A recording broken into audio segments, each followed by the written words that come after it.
excellent period. Now we're back in action here in second period. Still 0-0. These teams played 3 times during the year. Buffalo Wild Wings won all 3 games. However, the last game was the closest. I think it was the 1 or 2 goal victory for Buffalo Wild Wings. Because adding extra players for Team Prudential has really helped them out. Plus, they started to skate better as a team. Once Chris stopped showing up for some reason, I think Kevin's is a faster goalie. He's able to help and clear the puck and keep the puck moving more, where Chris likes to cover the puck and go for face-offs. A team that's not good at face-offs doesn't score a lot of goals. Hold on. Up goal there. It's Ryan Vesterkey with the goal. 1-0 Buffalo Wild Wings partway through your second period. That's a good breakaway he had there. Good breakaway right there. I believe Scavetti ended up winning the face-off, dumped it off to him, and it's 1-0 now. We'll go over the rest of the rosters here if I missed anybody. Oh yeah, Mike Sobolewski's out there.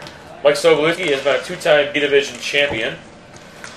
Andy Hibb, yeah, he won twice. Didn't he win it with Cruselli's? No, I believe he was with the Labatt Blue Light when they played Cruselli's. Oh yeah, okay. So maybe he was in the championship game. Yeah, I think he's won just once then. Right. He was on the team. But then when Cruselli's, he was also with Cruselli's when it was Ian Stein's team the following year. See, that's the team I think he won it with. Probably that team. That was Adam Steyer and Stein and those guys. Oh yeah, he did win it with Cruselli's. Back in the Sunnycrest days. It was Cruselli's that he won the championship. Nice move right there by Happy Gilmore. Too bad Bob Barker's not here. Anyhow, Mike Maurer. Oh, Michael Lederer. He's another new player, number 3 for Prudential that I didn't mention earlier. The Price is Right guy? Bob Barker? Bob Barker. That's not the guy that Happy Gilmore fought? The one, Happy Gilmore. Oh, movie. right. Yeah, that's a twist in the movie. Okay. In the movie. And we'll talk about Buffalo Wild Wings, Mark Kudik, Nigel, Jamie DiGiulio. Nope, I got them all. That's pretty much the whole team right there. Big save right there. Those are some old leg pads that Kevin T's used. I think Larry's dad used those back in 1960 when he was a goalie. Maybe they should recruit him next year. Probably help the team out a little bit. Big Larry's shot dad, save. Larry's dad. Oh. We have an age limit on... No age limit. This year I believe we had some 16-year-olds all the way up to the oldest player. I'm not sure who it was. I guess it would be Chuck Butterfield. But Cyrus one did not check IDs this year. That was not my job. I didn't check IDs. I remember he was asking if you got the senior discount. Senior discount. Well, we already gave people the 2005 through 9 stimulus package discount. And if you're always looking for a discount, there's 11 minutes to go here in the second period, 1-0. Buffalo Wild Wings, and they are starting to pour it out. That's Vinny Claps. Vinny, I don't have the claps. Big Boston Bruins fan, so Vinny and I are pretty good friends as far as hockey goes. Good goal right there. He's been on a lot of teams too. Oh, well, the guy number 6 there for Prudential. I thought he scored a goal, but no. Oh. Kevin T's big save right there. 2-0 Todd Cross. Nice job there on the faceoff. Johnny McGrory working hard around the boards. Trying to set somebody up in the middle there and does not. Puck cleared out. Mike Maurer getting it up to Kevin Williams, who's working on Happy Gilmore. Gilmore, nice job on the defense there. Clearing it up. Larry Oakchart loses control of the puck to Ryan Vesterkey. I know I'm saying his name even right. Shot, and it's off the glove. Save. Mike Maurer battling in the corner with Ryan Vesterkey again, number 12. Maurer's going to win that battle. Hey, no Jay Martin this year. Were you surprised about that? I was surprised about that. Yeah, he's a whiner. Probably didn't have enough tissues this year.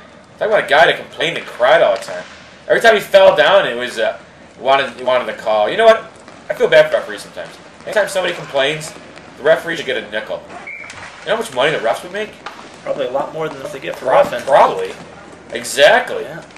So maybe they should tighten things up. If you had 3 things to tighten up about refereeing, what would you tighten up next year if you were a ref there, Hack? If I was a referee and I wanted to tighten up, I would say probably line changes. A lot of what times would you change on line changes? Make them speed them up. I think because it's a running clock. Yeah. Yeah, get those so players out there faster. Would you have the players a 10-second limit? Something. Okay. Give them a limit. Let's see. 10 seconds to be out there and ready for the face-off? Yeah. Yeah. Okay. We get a lot of... watched a few games, and I could see there's a lot of delays between the periods. Yeah. The puck goes down, you get a line change, you get people coasting to the bench. Yeah, maybe 10 to 15 seconds, especially if you're at the far bench going for a far face-off job. But okay. Yeah. That's good. That's good. All right. What do you got? I would say next year we're going to go with captain and an assistant captain. Would be a good idea. I'm going to bring this up to Toby Top Shelf, and those are going to be the only 2 people that can talk to the referees. Anybody else talk to the referee, they're getting a penalty. So maybe get a referee area, a little circle there. Yep, going to have a little referee. Semi-crease will probably be made up there. I'm going to talk with Ms. Top Shelf about that over the break here, since we don't get back till April. and then just have a C and an A. And those are the only two who can talk to the referees. That's it. Because you know what? I can't think of any other league that has this much complaining and bitching in. But, you know, the schedules are pretty lenient. The owners are lenient. The referees do the best they can. And if you want to complain about the calls and, you know, getting slashed or hit, well, you know what? That's it. If anybody else talks to the referees and complains, they're going to get a penalty.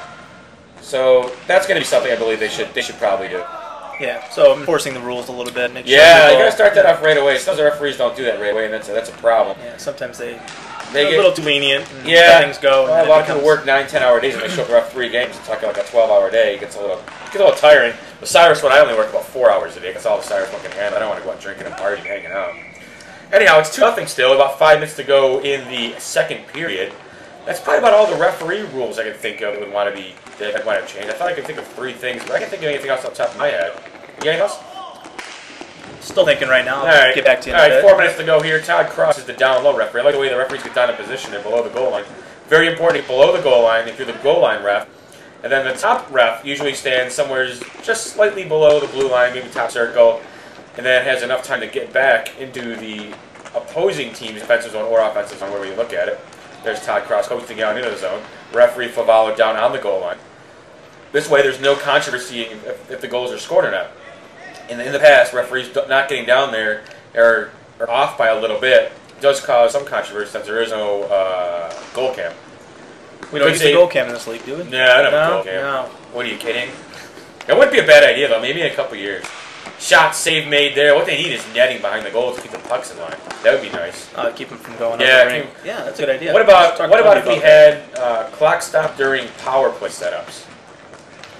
Might extend the game a little bit too much. Maybe we can probably try that during the spring session to see how that works. When there's a power play, clock will stop during the face-off, or at least during the first part of the face-off. So just on power plays. Just in the beginning part of the power play, yeah. Just get penalty on the power play setup. The power play team out there. Yep, and then that's it. Not every face-off, just the beginning face-off. Right. You usually get some time to do that anyway when you walk the player to the bench. Yeah, that's true. To the penalty box, there's a little bit of extra time there. So. That's a goal right there. That's goal number 3. It's 3-0. Wow, looks like they're for a team that averages under 3 goals per game. This is almost do or die time for Prudential. Buffalo Wild Wings average somewhere around 4 goals per game, so they're slightly below their average. They still have a whole period to go. They lead 3-0. Mark Kudik doing a nice job. Had 2 shots this season, and he had a couple games where he only gave up 1 goal. So Mark Kudik done a great job. The defense is good with the team. We have Randy Varicki, Jamie DiGiulio, Nigel Ottman back there with Johnny McGrory. Good defense. Although Johnny claims he plays only defense, I've seen him playing a lot of offense this game. I'm not sure if he really pays attention to where the offense and the defensive lines are. Each half, I'm saying. I see him take the puck from the defensive zone and into skate the offense, out to so that makes him an offensive player. Yeah, so it becomes an offensive player. Exactly. Right, and then you get the odd man rush sometimes kind of way back. Yep, exactly. That hurt you sometimes. Yep. So 2 minutes to go. That is what team is that? To me, that looks like possibly Cruselli's back there warming up. Or is it Pizza Man? I'm not really sure. The Cyrus one does not have his spectacles on. Anyhow, 2 minutes to go. Second period, 3-0 Buffalo Wild Wings. Captain Larry Ogerchuk is really going to have to... I would start cherry picking. Start cherry picking because they probably only have about 10 shots on goal. For a team that scores, like I said, under 3 goals. It's I would cherry pick either Williams. If Andy Hibbert's there, cherry pick him or Maurer and get more shots. Those are probably the guys that can score the goals. There's Sobolewski. There's Maurer right there winding up. He was open for a one-timer, and Sobolewski fluttered it towards the net instead. Kind of fluffed it there. It was going about 5 miles an hour. And that puck is cleared by Vesterkey. Maurer going to have to go back into his zone, get the puck back. Probably looking at about a minute ago in the period. That's going to do it. We are now in period 3-0 in favor of Buffalo Wild Wings. My guess is 15, 16 shots on goal. This season we're not doing full games. We are doing bits and pieces of the highlights of each period, each game for the playoffs. See how it works. I think it's going by pretty well. What do you think of this method versus our last year method of doing